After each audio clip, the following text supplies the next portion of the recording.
ચોમાસાની શરૂઆત સાથે જ શાકભાજીના બજારમાં મોંઘવારીનો માર જોવા મળી રહ્યો છે।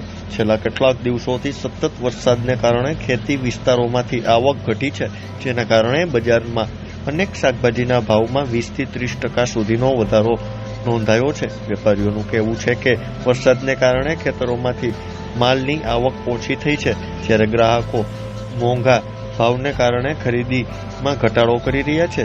ત્યારે જો અમારો ખાસ અહેવાલ લીંબુનો વ્યવહાર શું કહેશો અત્યારના લીંબુની આ વખતે કેવી સિઝન હતી અને અત્યારના શું ભાવ છે?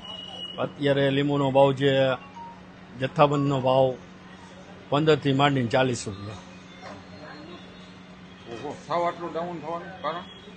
અત્યારે વરસાદના લીધે આવક ફૂલ છે। તો અત્યારના ગૃહિણીઓ લેવા આવે છે કે એના માટે કયું અત્યારના સારું કહેવાય કે નહીં? સારું જ કહેવાય અત્યારે, પણ અત્યારે વપરાશ થોડો ઘટી જાય લીંબુ શરબત વાળાનો એનો, પણ અથાણામાં નિમાં ઉપયોગ કરીએ અત્યારે થાય અથાણું, તો એના માટે આ અત્યારે સારા જ કહેવાય। અને માલ કેવો અત્યારના આવે? અત્યારે માલ સારો જ આવે। તમારે કેવી અત્યારના નુકસાની જાય કે અત્યારના? અત્યારે નુકસાની ના જાય, આ બગડી જવાનું? અત્યારે બગાડ નીકળે, એ કેટલો નીકળે? બાદ કે 2-3 કિલો, તો એ નુકસાની અત્યારે બગાડ નીકળે, પાણી ચડી ગયેલા આવે ને એટલે। બકાલામાં અત્યારે 20 થી 25% વધ્યા છે। હજી ફૂલ વરસાદ આવશે ત્યારે જો બકાલામાં તો વરસાદ પડે ત્યારે ભાવમાં એકદમ ઉછાળો આવશે। અત્યારે તો મિનિમમ 20-25% જ વધ્યા છે। અત્યારે શાકભાજી બધી રાજસ્થાન ને એમપીમાંથી આવે વધારે, એટલે આપણે દેખાય નહીં કે ભાવ વધારો થાય એમ। ત્યાંનું શાક બહુ આવે, આપણું દેશી ઓછું આવે અત્યારે, તો આવે એમ પ્રમાણમાં એમ। ટમેટામાં અત્યારે સોલ્ટ જ નથી, અત્યારે 40-50 રૂપિયા ને ઊંચા 60 રૂપિયા છે। અત્યારે વટાણાની તો ઓફ સિઝન કહેવાય, એ થઈ આમ કાશ્મીર ને એ બાજુથી આવે।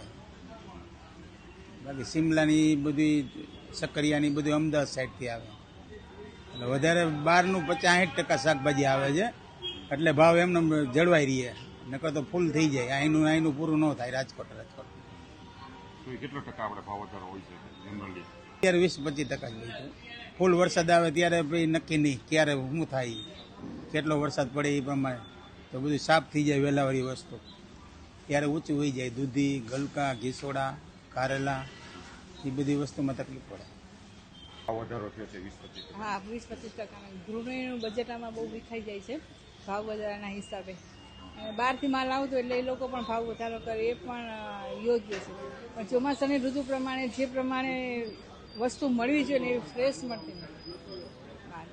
એટલે અમે એના ઓપ્શનની અંદર ક્યારેક કઠોળ બનાવીએ, ક્યારેક શાકભાજી બનાવીએ, સાંજ સવાર એકાદ કઠોળ બનાવીએ, એકાદ લીલું શાક બનાવીએ, એવી રીતે રૂટીન પછી દાળ ભાતની રીતે ચલાવીએ છીએ। એકાએક ભાવ વધારે થાય તો વિચારવું પડે, પછી થોડુંક ઓલું શું કિલો લેતા હોય તો 500 લેવું પડે, 500 લેતા હોય તો 250 લેવું પડે, અને ફેમિલીની એવરેજ પ્રમાણે આપણે જરૂરિયાત પ્રમાણે જે જોતું હોય એ પ્રમાણે આપણે લઈએ છીએ। અત્યારે તો ચાલે, પણ ભાવ વધારો 20-25% આવે એટલે પછી 2-3-4-5 શાક લઈએ એટલે બધામાં 20-25% તમે વધારો એટલે ક્યાં જઈને પહોંચે, એટલે બજેટ થોડુંક અપસેટ થઈ જાય, ઊંચું નથી।